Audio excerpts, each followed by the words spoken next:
বড়দের হারের বদলা মধুর প্রতিশোধ নিল ছোটরা।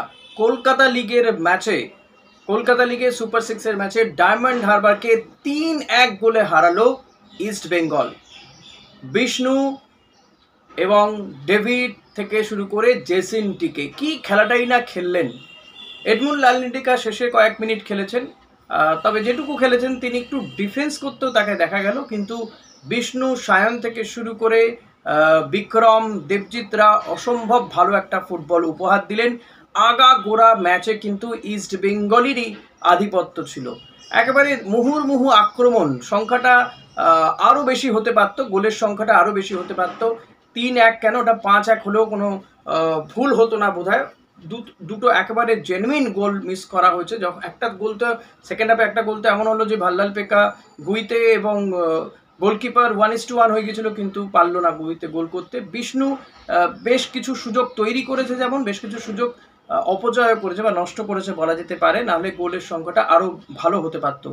সায়ন আউটস্টেপ ইনস্টেপে তো অসম্ভব ভালো করেই থাকে, আজকেও তেমন দেখা গিয়েছে। কিন্তু জেসিন টিকে সেকেন্ড হাফে নেমে কি খেলাটাই না খেললো, কি গোল! আর গোলের পরে তার যে অ্যাগ্রেশনটা দেখা গেল সেটাও কিন্তু অসম্ভব ভালো। আর জেসিন টিকে বোধহয় কোথাও গিয়ে অস্কারকেও একটা বার্তা দিয়ে রাখলেন যে তাকে নিলে খুব বেশি ভুল হবে না। বেশ কিছুদিন চোটের জন্য মাঠের বাইরে ছিলেন, কিন্তু আবারও ফিরে, এবং চোটের আগেও তিনি গোল করে গিয়েছিলেন, আবারও ফিরে গোলের মধ্যে দুটো গোল করলেন জেসিন টিকে। তার করা একেবারে শেষ মুহূর্তে এসে আর একটা গোল, অর্থাৎ তার সেকেন্ড গোলটা ম্যাচের ইস্ট বেঙ্গলের হয়ে 3 নম্বর গোলটাও কিন্তু অসম্ভব ভালো। কাউন্টার অ্যাটাক থেকে গোল করা, ডায়মন্ড হারবারের সমস্ত প্লেয়ার প্রায় উঠে এসেছিলেন গোল করার জন্য, ম্যাচে ফিরতে চাইছিলেন তারা গোল করে, কিন্তু হয়নি। তারা শেষমেশ হেরেছেন। একমাত্র গোলটি তাদের করেছেন পাবন বলে একটি প্লেয়ার, তাদের গোল করেছেন। কিন্তু আগাগোড়া ইস্ট বেঙ্গল এই ম্যাচে আধিপত্য বজায় রেখে কিন্তু জিতেছে। অসম্ভব ভালো একটা ম্যাচ দেখলাম বলা যেতে পারে। রেফারিং নিয়ে একটা প্রশ্ন ছিল যে আজকে কি রেফারি একটু টেনে খেলাবে, এমন একটা আশঙ্কা অনেকের মধ্যে ছিল, কিন্তু যেটা খেলায় দেখলাম যে না, তেমন কিছু হয়নি। বেশ ভালো মানের রেফারিং হয়েছে বলে আমার তো মনে হয়েছে। জানি না আপনাদের কি রায়, এক্ষেত্রে অতি অবশ্যই কমেন্ট করতে ভুলবেন না, আই হোপ। তবে এই ম্যাচ হেরে ডায়মন্ড হারবার কিন্তু চ্যাম্পিয়নশিপের, কলকাতা লিগ চ্যাম্পিয়নশিপের লড়াই থেকে কার্যত পিছিয়ে গেল, এবং ইস্ট বেঙ্গল এই ম্যাচ জেতার পরে 3-1 গোলে জেতার পরে কিন্তু চ্যাম্পিয়নশিপের অনেকটা কাছে পৌঁছে যাচ্ছে ইস্ট বেঙ্গল। মানে সুপার সিক্সের ফার্স্ট ম্যাচেও কিন্তু ইস্ট বেঙ্গল 3টে গোল দিয়েছে, সেকেন্ড ম্যাচে 3-1 গোল। ফলত বোঝাই যাচ্ছে বেশ বড় ব্যবধানে কিন্তু ইস্ট বেঙ্গল আধিপত্য রেখেই জিতছে একের পর এক ম্যাচ। ভাল্লাল পেকা গুইতে আজকে কোনো গোল করতে পারেনি। আজকের গোলদাতা যারা আপনাদেরকে বলে দিয়েছি ইতিমধ্যে, তবু আরও একবার বলে দিই। ইস্ট বেঙ্গলের 3টে গোল, প্রথম গোলটি করেন ডেভিড, দারুণ একটা পাস থেকে বিষ্ণু আমানসিকে, সেখান থেকে বিষ্ণু যে পাসটা করেছে এটা অন্য কেউ হলে কিন্তু গোলে মারতো, কিন্তু বিষ্ণু একেবারে নিঃস্বার্থভাবে সেই পাসটা করে এবং ডেভিড সেখান থেকে গোল করে যায়। এবং আরও দুটো গোলই কিন্তু সেকেন্ড হাফে হয়েছে ইস্ট বেঙ্গলের পক্ষ থেকে। জেসিন টিকে দুটো গোল করেছেন। মোট 3-1 গোলে ইস্ট বেঙ্গল হেরেছে। ডেভিড এবং জেসিন টিকের অসম্ভব ভালো মানে 3টে গোল দেখলাম আমরা। ডায়মন্ড হারবারের গোলটাও কিন্তু নট ব্যাড, তবে এক্ষেত্রে আমি বলবো দেবজিতের একটা ভুল ছিল। আউটিংটা খুব ভালো হয়নি দেবজিতের, যে কারণে দেবজিৎ যদি জায়গাতে দাঁড়িয়েও থাকতো তাহলেও হয়তো বলটা তার হাতে যেত, বা তখন একটু হয়তো তাকে কষ্ট করতে হতো, বাট সে বেরিয়ে এসেছিল। এটা আমার মনে হয়েছে ভুল হয়েছে। মাঠে কমেন্টেটর পল্লবদাও কিন্তু সেটাই বলছিলেন, পল্লব বসু মৌলিক, যে দেবজিতের এখানে একটা ভুলের দোষে কিন্তু গোল হয়েছে। আদারওয়াইজ কিন্তু দেবজিতের কোথাও কোনো ভুল নেই। ফ্ললেস গোলকিপিং যেটা দেবজিৎ করেও থাকে, অসম্ভব ভালো গোলকিপার সে। এবং এই ম্যাচটা ইস্ট বেঙ্গলের জন্য কঠিন ম্যাচ ছিল, কলকাতা লিগের সবচেয়ে কঠিন ম্যাচ এই মুহূর্তে দাঁড়িয়ে। কারণ মোহনবাগান সুপার সিক্স থেকে হেরে গিয়েছে, সুপার সিক্সে উঠতে পারেনি, তার আগেই মোহনবাগানকে ইস্ট বেঙ্গলের ছোটরা হারিয়ে দিয়েছে। এবার ডায়মন্ড হারবারও বধ হয়ে গেল, ফলত 16 কলা পূর্ণ হয়েছে। মোহামেডান তো নেই জায়গাতে, তো যখন চতুর্থ শক্তি হিসেবে উঠে আসছে ডায়মন্ড হারবার, তখন নিঃসন্দেহে সুপার সিক্সে তারা বড় প্রতিদ্বন্দ্বী। ইস্ট বেঙ্গলের সামনে একটা গাঁট ছিল। ডুরান্ড কাপে ইস্ট বেঙ্গলের বড়রা হেরে গিয়েছিল এই ডায়মন্ড হারবারের কাছে, তো এটা যাতে আর না হয়, বদলার ম্যাচ ছিল ছোটদের জন্য।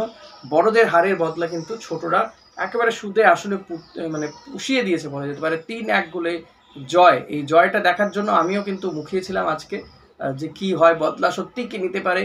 তবে শেষমেশ ইস্ট বেঙ্গলের ছোটরা জেসিন টিকে, সায়ন ব্যানার্জি, বিষ্ণু কিন্তু সেই ম্যাচে ছিল। বিষ্ণুরা কিন্তু, যদিও বিষ্ণুকে অনেকটা পরে নামানো হয়েছিল, কিন্তু যদি আমরা ডুরান্ডের সেই সেমিফাইনালের কথা মাথায় রাখি, কিন্তু কিছু করে উঠতে পারেনি। কিন্তু আজকে বিষ্ণু বদলা নিয়ে নিল, বদলার ম্যাচ ছিল তো, এবং সেই বদলার ম্যাচে ইস্টবেঙ্গল কিন্তু অসম্ভব ভালো একটা ফুটবল উপহার দিয়েছে। আশা করি আপনাদেরও ভালো লেগেছে। তবে যারা এই ম্যাচটা দেখতে পারেননি তাদের জন্যই বললাম যে স্কোর 3-1। ইস্টবেঙ্গলের হয়ে গোল করেছেন ডেভিড এবং জেসিন টিকে, দুটো গোল করেছেন।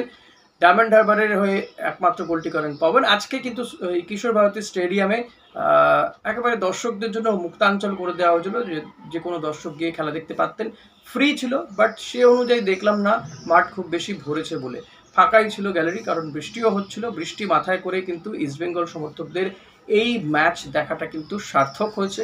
তাদের রবিবারের বাজার বলে কথা, রবিবাসরীয় এই ম্যাচ অসম্ভব উপভোগ্য একটা ম্যাচ দেখলাম। তো ইস্টবেঙ্গল কলকাতা লিগ চ্যাম্পিয়নশিপের আরও দোরগোড়ায় পৌঁছে গেল। তবে এখানে এসেও আবারও একটা প্রশ্ন রাখতেই হচ্ছে যে গতবারের চ্যাম্পিয়নকে, সেটা কবে ঘোষণা হবে, কবে জানা যাবে? No doubt East Bengal champion, but announcement, official announcement, trophy দেওয়া, এটা কবে হবে জানি না। দুটো ট্রফি একসাথে দেওয়া হবে হয়তো। তো লেটস সি কি হয়। তবে আজকের ম্যাচটা কিন্তু দারুণ উপভোগ্য হয়েছে, খুব লড়াই হয়েছে, ভালো রেফারিংও দেখেছি আমি। অন্তত রেফারিং নিয়ে খুব বেশি কিছু বলার জায়গাতে নেই।